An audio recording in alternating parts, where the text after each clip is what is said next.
everybody. It's lovely to be here. It's a part of France I didn't know, and I find it very beautiful. Thank you for inviting me to give this lecture on ethical problems in alternative medicine. Lots of problems already with this first slide. Why alternative medicine? I'm not particularly keen on any of the umbrella terms. You can call it what you want it. I believe that every single of these umbrella terms, whether you call it alternative, complementary, integrative, etc., is very, very problematic. And the best probably is to name treatments by their name. If we want to talk about acupuncture, let's talk about acupuncture. But anyway, this is my subject, and you've already heard a little bit about me. I come from a very medical family, and this is quite important. Our family physician was a homeopath. So for me, when I was little, this was just medicine. There was simply no difference. Then I grew up about that time, and I studied psychology first and then medicine. I made an MD thesis in blood coagulation, and that's important again. My first job, by a series of coincidences, was in the only homeopathic hospital in Germany at the time. And there, after having been a patient of homeopathy, I became a clinician of homeopathy. And I was quite impressed, but probably lots of medical people here as well. If you remember your first patients, you were impressed as well, whatever speciality you were in. So first patients do impress young medics, and I was not an exception. I learned a lot of other techniques as well, and then I became a conventional clinician. Then I had a complete break, and I became a scientist, did a PhD. Another break, became a clinician again, was professor of rehabilitation medicine first in Hanover. Then I became an Austrian and became head of rehabilitation medicine in Vienna. Yet another break. One day in Vienna I was a little bit bored, and I looked at the New Scientist. It's a scientific journal, and in the back there was a little announcement. They were looking for the first professor of complementary medicine turned out in the world. At that stage, complementary alternative medicine had been a hobby horse, and I was fascinated by it, but I never considered making it my full-time profession. So I applied for this job. I got the job. I was a professor of complementary medicine at Exeter for about 20 years, and I'm now emeritus professor. I spent my time giving lectures like this, writing books, and doing a very, very entertaining, sometimes quite heated blog, which I recommend you look up. So that's me. Some background about alternative medicine. We've already heard that large proportions of the general population use some form of complementary medicine. In fact, this is 25% in Britain and 75% in Germany. So the variation is huge. And if you look at patients' populations, this percentage approaches 100%. Almost every cancer patient, for instance, is tempted or does use some form of complementary medicine. It's complementary but not complementary because it's not free. We spend billions on this, and in spite of lots of research during the last 30 years or so, fundamental questions remain unanswered. And for me, the two most fundamental questions have always been efficacy and safety. And there are powerful lobby groups trying to sell us this stuff. The other important thing that was not on the slide, when we talk about alternative or complementary medicine, it is so problematic because there are so many different treatments which have absolutely nothing to do with each other. Homeopathy has nothing to do with acupuncture and so forth. And somebody counted 400 different forms of treatments. These are just the treatments. And then you have diagnostic techniques used by practitioners of alternative medicine. So it gets hugely complex. And for my lecture on ethics, I could talk very dryly and from the ivory tower of the university about ethics, which is extremely boring, but I want to relate it to at least 3 different treatments. And you see here symbolized spinal manipulation, acupuncture, and homeopathy. These are 3 treatments which we have looked at in much detail, and I relate the ethical issues to these treatments where I can. Just to re-emphasize what I said, the prevalence in general populations where we know and where we have good data, and you'll see France somewhere in the middle, exactly 50%. Germany, as I said, closer to 75% today, and the UK, very modest, 25%. So huge variation, and it's quite interesting, not the subject of my talk, but quite interesting why these huge differences exist. Right, now I come to the subject of my talk. Ethical problems. You invited me to talk about ethical problems, and that is a very nice coincidence because I just published a book about ethical problems. Because I'm not an ethicist, I recruited Kevin Smith, who is an ethicist at Dundee University in Scotland, and together we wrote this book. Lots of discussions, how should we call it? Eventually we called it More Harm Than Good, the Moral Maze of Complementary and Alternative Medicine. And in this book we have 6 different chapters. We talk about the competence, the professional competence of those who carry out alternative treatments. We talk about research, education, informed consent, truth, and exploitation.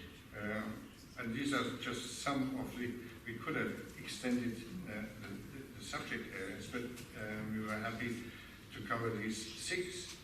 And for my talk, I will pick out just 3 of them because I don't have forever to talk to you, and I will pick out 3 which hopefully fit the theme of the session today: research, informed consent, and truth.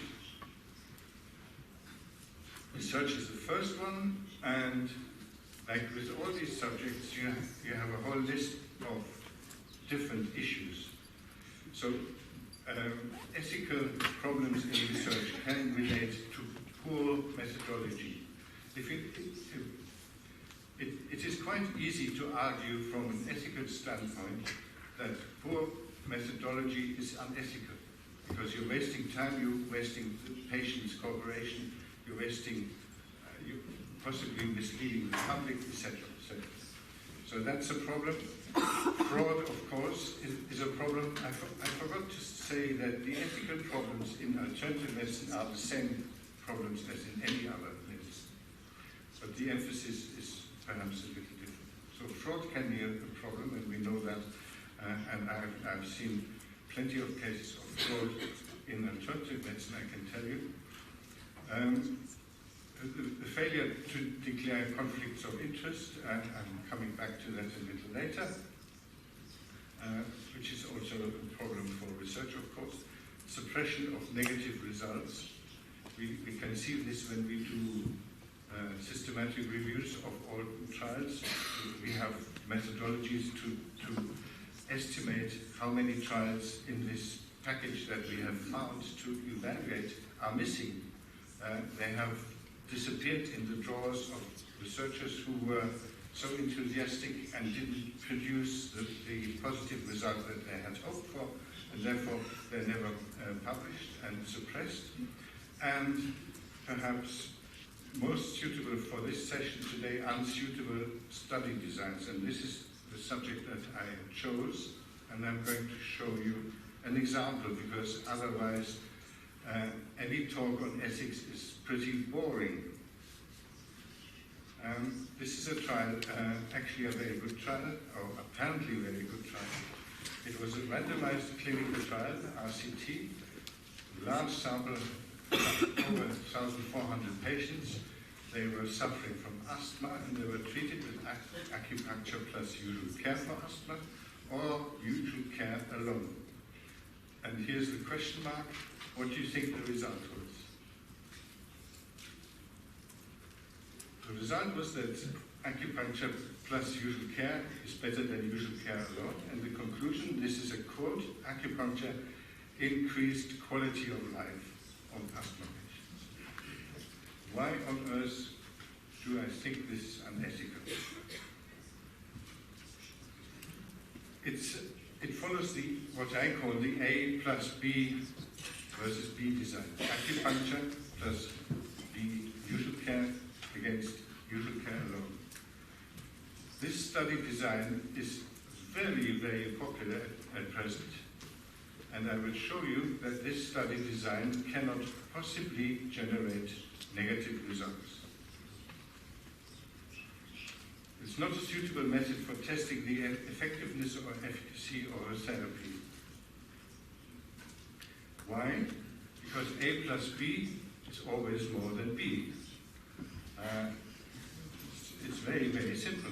If you have an amount of money, B, and you add an amount of gold coins to that first amount, A plus B will be worth more than B. The same logic applies to any treatment, unless the treatment is so detrimental that it actually is a negative amount, a debt that you add to this amount of money. That seems very logical, and I hope you're at least as skeptical as I am. So you ought to ask me, but is it really, really true? Can you prove it? Well, first of all, let me come back to this trial. You have seen this trial already. That was the result. And my conclusion, or my hypothesis, is that this conclusion is false.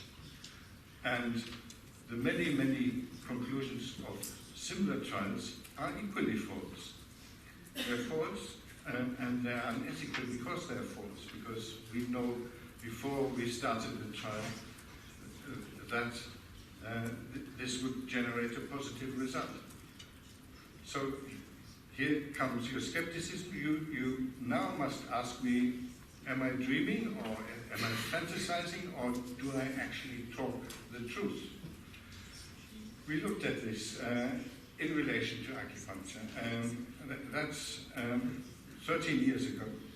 We found altogether 13 trials following this A plus B versus B result, or here it's called A plus B versus A result. Doesn't matter.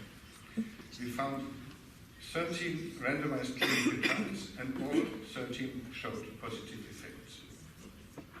That perhaps doesn't prove that my theory is right, but together with the plausibility of my explanation, I think it is now established that this now extremely popular way of testing alternative treatments is in fact wrong, because we don't need to do the trial.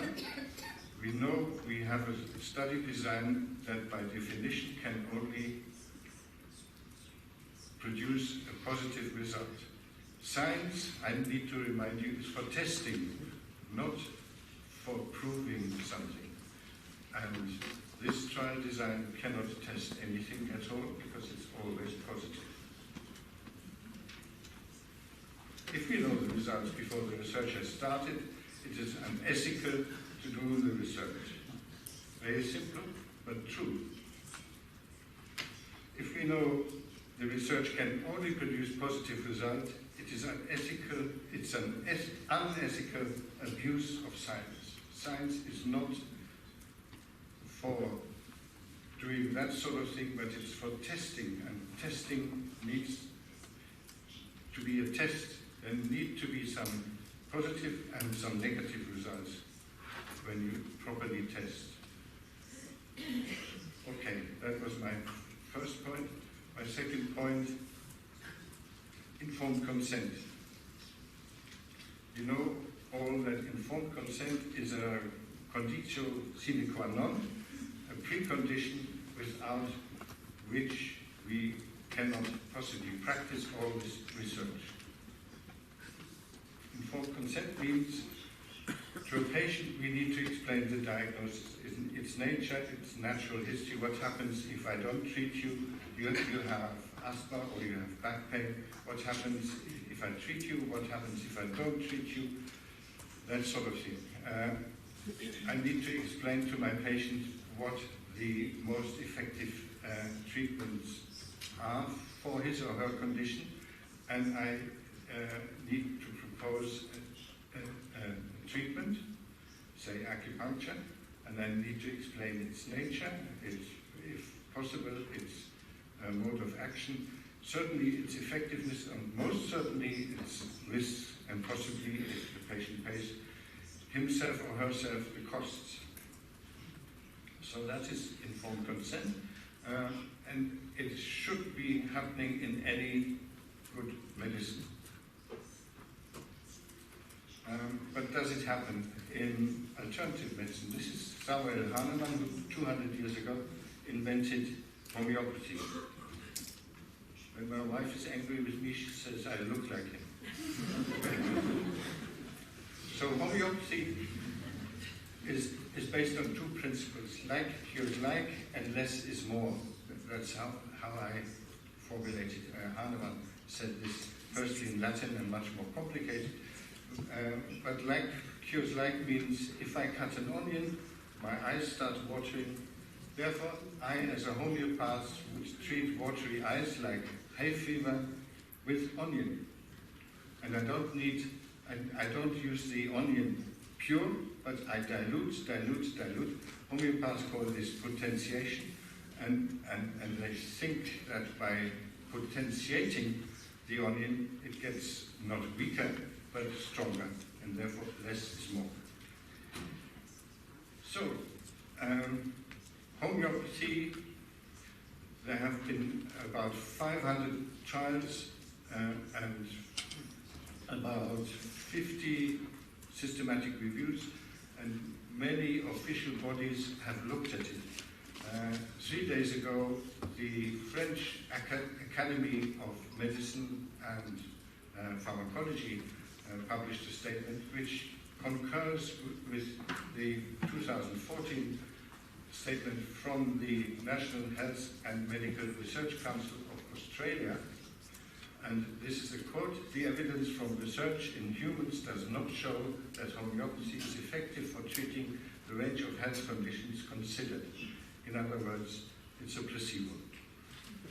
So, if we agree with that, and I tend to agree with it, even though I once was a homeopath and quite fond of homeopathy, then we need to consider what it means for informed consent. Imagine I'm a homeopath and I'm giving you a homeopathic remedy for your asthma or whatever. I would say, I give you this remedy, it will help you. The more convincing I am, the more it will help the patient. Please take it regularly until you feel better. Trust me, I'm a doctor. When the last sentence is true, the others probably not. This is not informed consent, this is lying. This is just lying. Informed consent would look like this. This is a homeopathic remedy. It contains no active ingredient. The best clinical evidence fails to show that it works, but take it anyway. So, you see my point. If I do give informed consent in homeopathy or many other alternative treatments, I convince the patient to walk out and say, this man is not quite up here. So informed consent is a problem in homeopathy and many other alternative treatments. Properly informed consent for most alternative therapies would discourage patients from accepting these therapies. Therefore, it's not in the interest of the practitioner, because the practitioner obviously wants you treated, not least because it's good for his bank account. And therefore, it doesn't happen. Informed consent simply does not happen in alternative medicine. Again, I hope you're very skeptical and say, does he say the truth? How do we know? Does anybody know? Well, there's very little data in that, but there's some data on chiropractic and informed consent. This is a survey, and there are several surveys like this, only in chiropractic, not in other alternative treatments as far as I can see, of 150 randomly selected UK chiropractors, and only 25% always discuss serious risks with them. We come back to serious risks, and you will see that this is in fact would be important. And the researcher, who by the way was employed by a college of chiropractic, so it's not a researcher biased against chiropractic, he said, valid consent procedures are either poorly understood or selectively implemented by UK chiropractors. That's the only evidence we have. Otherwise, we have to perhaps follow the plausibility of the arguments that I outlined earlier. Informed consent is a real problem, and it is the most fundamental law in medical ethics. My last point, the truth. Obviously, that is a very big area. And I'm going to give you not just one example like with the other two subjects, but I'm going to give you 3 examples of what I mean in terms of medical ethics. The truth, it is obviously unethical to tell untruths. This doesn't apply just to medicine, it applies to life. It applies to your private life, it applies to your professional life, and it certainly applies to our relationships with patients. So, the first untruth, it works for animals. To me, this is an important untruth because it is often told to convince us that this treatment, whatever we are talking about, acupuncture, homeopathy, cannot possibly be a placebo because it works for animals, or it works for my little child. Same sort of argument. The argument implies that animals do not respond, do not show placebo effects. Well, that's wrong, because Pavlov demonstrated a huge chunk of what constitutes the placebo effect in his dogs, if you remember Pavlov. So the second question is, does it actually not work in animals, or does it work in animals? And here we have the 3 therapies that I linked my talk to. Acupuncture, no compelling evidence that acupuncture works in animals. These are the most authoritative systematic reviews that exist in these 3 areas. chiropractic. Further research is needed, which is putting it very mildly, because there is not a single study. And homeopathy, very limited evidence. And I have to say, particularly this last bit of research was done by homeopaths. It wasn't done by us. So it doesn't work for animals, and very often the evidence is far from clear, and usually it follows exactly the evidence that we see for human patients. So the argument it works for animals and therefore it can't be placebo is nonsense. It saves a lot of money. That is another untruth that we hear. Prince Charles commissioned in the UK a big study which was aimed at showing that implementing lots of complementary medicine into the National Health Service in England would save a lot of money. There's quite a bit of research. I'm showing you, again, systematic reviews, because I think systematic reviews are the Rolls-Royce, so to speak, of evidence. Systematic reviews are projects where you take the totality of the available evidence and evaluate it critically. So here we have two systematic reviews of cost-effectiveness of alternative medicine, and they both fail to show that it's actually a cost saving. It's additional costs, or the studies are flawed. In any case, the claim that acupuncture, homeopathy, chiropractic, osteopathy, whatever, saves a lot of money is false. It's not true. Of course, homeopathy is cheaper than chemotherapy. That is quite clear, but it doesn't mean that it saves money.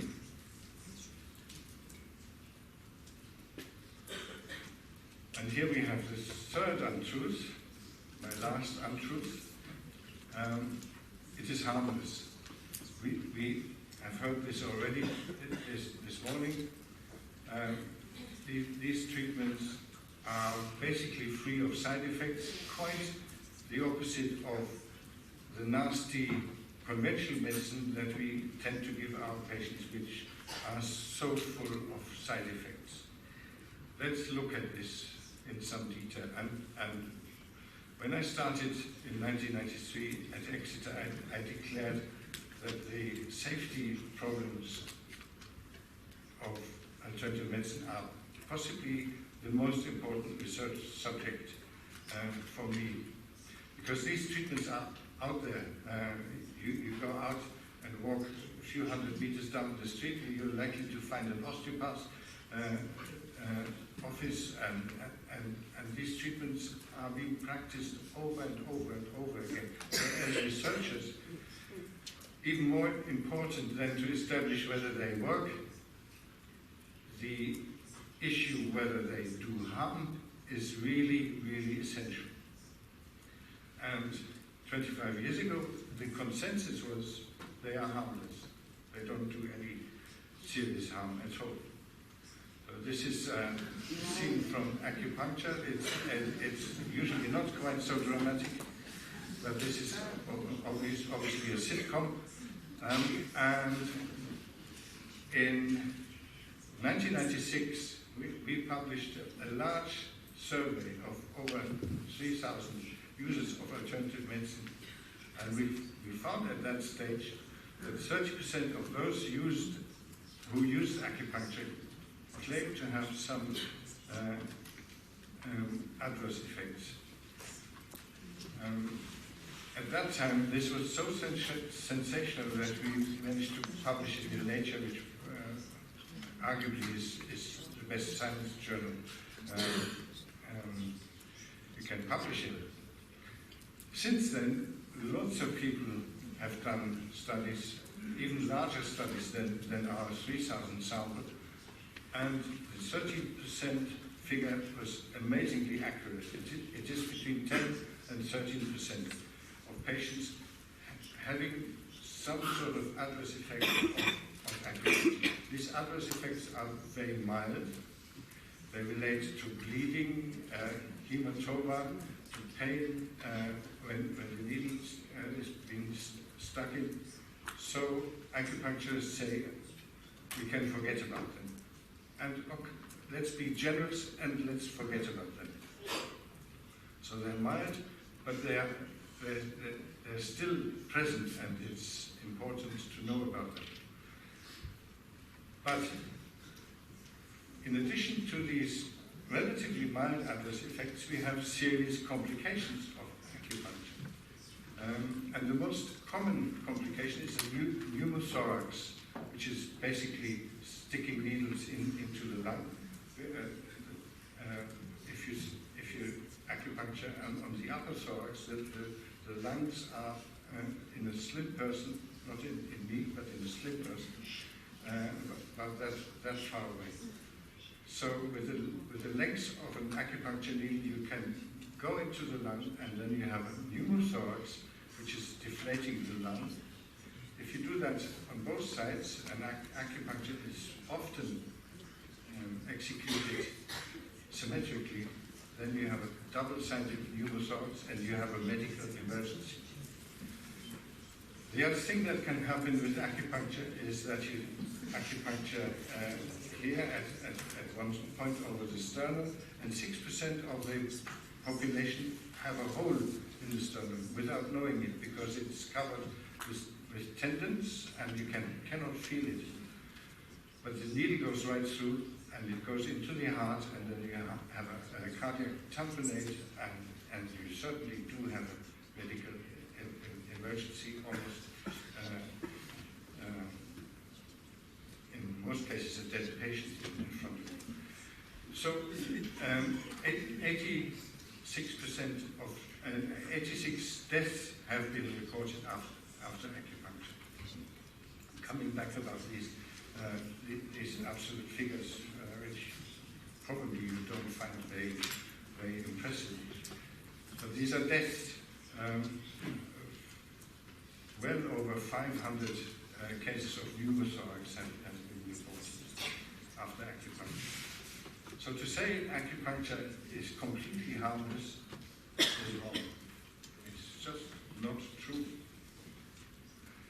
This is Andrew Still and D.E. Palmer. Andrew Still invented osteopathy 130 years ago, roughly. D.E. Palmer, chiropractic 120 years ago. And chiropractic osteopathy often means manipulating the spine. And what can be wrong with that? What can be the harm of manipulating the spine? The risk of spinal manipulation, 50%, 50%. Every second patient experiences mild to moderate adverse effects after spinal manipulation. These are mild to moderate, but they're strong enough usually to interfere with quality of life, and they last 2 or 3 days. 15%. Imagine some sort of pharmacological intervention where every second patient has adverse effects. In addition to that, and chiropractors say, well, these are predictable adverse effects. They are necessary on the path of recovery, etc. And let's be generous and let's accept that, even though 50% is difficult to accept. In addition, we have 500 serious complications on record. What happens is that with upper spinal manipulation, neck manipulation, you can have an arterial dissection and followed by a stroke, and the stroke can be followed by death. This is what the anatomical situation. The red little worm there is the vertebral artery, and it kinks over the atlas. And if you rotate and hyperflex the upper spine and then give it that thrust that in particular chiropractors like to do, you can just tear up the atlas basically. It's called a dissection. Then you can have a thrombus. That thrombus fires into the brain. You have a stroke, and you might die from it. So I promised you to come back to the numbers. Some 100 cases of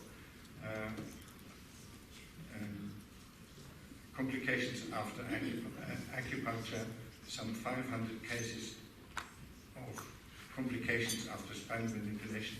That is nothing compared to what the adverse effects and the frequency of adverse effects in mainstream medicine, in conventional medicine. But in conventional medicine, we have monitoring systems. We know about the adverse effects. Nothing works perfectly, but in alternative medicine, we have nothing. So if we don't look and if we don't monitor, we don't see. And if we don't look, we are just seeing what people happen to publish in learned journals. When they have a good day and some extra time, they publish such cases. We have done a survey in the UK where we have shown that the underreporting of chiropractic adverse effects is exactly 100%. None of the cases that we did find by writing directly to a neurologist had been reported anywhere. So if underreporting is 100%, we are almost certainly just seeing the tip of a bigger iceberg. And so far, I have talked about the indirect, the direct risk, what happens if the needle goes into the lungs, etc., etc. But much more important in alternative medicine, in my view, are the indirect risks. Alternative therapists tend to advise their patients against evidence-based treatments, such as immunizations. I'm going to show you a slide on this. And the use of ineffective alternative treatments amounts to medical neglect. I'm going to show you a slide on that as well. Here we have a recent study in a very good journal where people have compared cancer treatments, the survival of cancer treatments of patients who use alternative treatments and compared to those who don't use alternative treatments. And you see the lower curve on this graph are the patients who use alternative treatments. Patients who use alternative treatments die quicker. How come? Not because the alternative treatments are themselves dangerous, but because people who use alternative treatments somehow neglect conventional life-saving treatments in cancer. That is the explanation. That is what I referred to just earlier as medical neglect. What about the advice? The detrimental advice given by practitioners of alternative medicine. This is a rather small and innocent survey, even though it almost cost me my job, which is another story. But we addressed 104 homeopaths by email, all British homeopaths who we could find on the internet. And we pretended that that was at the height of the MMR, mumps, measles, rubella scare, by Andrew Wakefield, who said that these vaccinations cause autism. So at that stage, in 2003, we pretended to be a worried mother. And we said, we heard so many confusing stories in the news, should we or should we not vaccinate our child? 77 of these homeopaths responded. Only 3% advised to immunize our child. 40% advised not to immunize, and the rest were somewhere in between.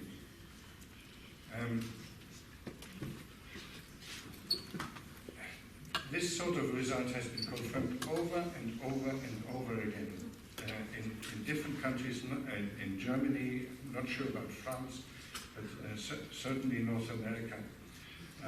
And it just shows that the homeopathic remedy may be harmless, but the homeopath isn't.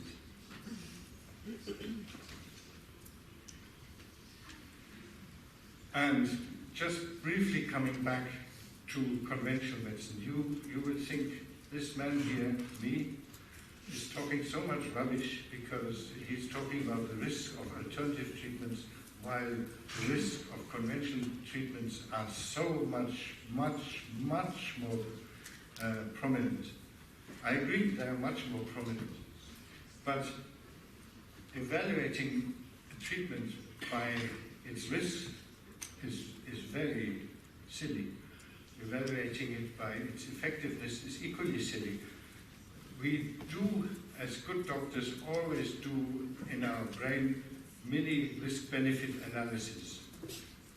So if a treatment like chemotherapy is potentially life-saving, we encounter and accept enormous side effects. We lose our hair, we lose our quality of life, and possibly we even die of the chemotherapy. But in most cases, it is life-saving, and therefore the risk-benefit balance is positive, and therefore we do it.